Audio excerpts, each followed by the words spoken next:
ګرانو کتونکو السلام علیکم. زه محمد سلمان همدرد د حق غږ پښتو چینل خبري لنډیز کې ستاسو کوربه اوس تاسو پام را اړوم د مهمو خبرونو لنډیز ته.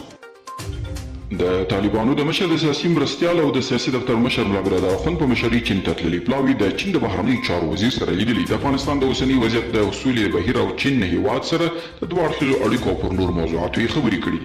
د پښتون ژغورنې غورځنګ مشر منظور پښتون تېره ورځ په وزیرستان کې افغانستان کې د سولې ټینګېدو او د نیابتي جګړې د ختمېدو غږ کړی دی. پښتون ویلي دي پرېږدي چې افغانان خپله رایه خپله په خبرو او رایو خپل راتلونکی پرېکړه وکړي.